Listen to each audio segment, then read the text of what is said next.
Une date déjà dans toutes les têtes. Que va-t-il se passer le 5 décembre prochain? Journée de grève interprofessionnelle contre la réforme des retraites. La mobilisation s'annonce massive, surtout dans les transports. C'est probablement l'un de vos sujets de conversation en ce moment pour éviter bien sûr la galère dans quelques jours. Alors, il s'agit surtout de s'organiser en prévision de cette journée, peut-être des suivantes. Alors comment anticiper ce qui pourrait s'apparenter à une véritable galère dans les transports? On va voir cela avec vous. Bonjour Aurélien Fleureau. Bonjour. C'est l'enquête du 8h. Beaucoup se préparent dès maintenant. Oui, et ça touche vraiment tous les secteurs, les commerces, les hôtels, les écoles. Le casse-tête, c'est en ce moment, nous sommes à un peu plus de 2 semaines du 5 décembre et il suffit, par exemple, de prendre l'ascenseur dans un immeuble de bureau à La Défense. C'est le sujet au cœur des conversations, notamment pour Pierrette. Elle travaille à l'accueil d'une grande société. Pour moi, ça va être dur parce que j'ai 2 transports à prendre. Mais là, en ce moment, beaucoup, même entre collègues, on en parle parce que tout le monde est par les transports. On se regarde tous et on se pose la question, comment allons-nous faire le 5 décembre?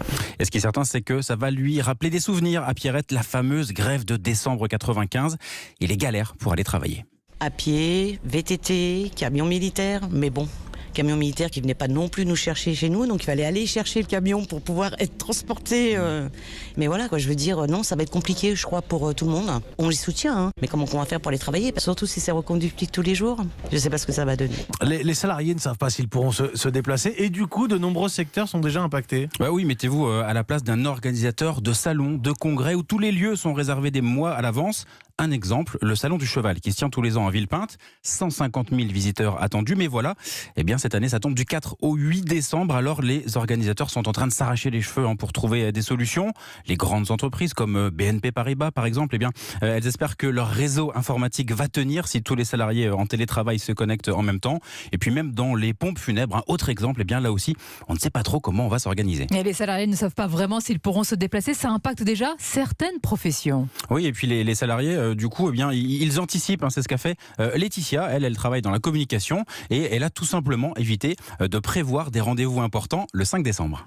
Pour tous les gros dossiers qui sont pour début 2020, j'ai commencé déjà à décaler quelques réunions qui étaient prévues début décembre, de mi-novembre à fin novembre. J'avoue avoir calé une réunion le 5 décembre parce que j'avais pas envie de la faire et du coup, on verra. Voilà, vous avez noté, Mathieu, Sonia, la réunion Barbante. On la cale le 5 décembre. Une réunion le 5 décembre. Et avec un peu de chance, elle sera annulée. En tout cas, ce qui revient chez toutes les personnes que j'ai interrogées, c'est de se dire, allez, un jour ou deux, on est rodé, on peut s'en sortir.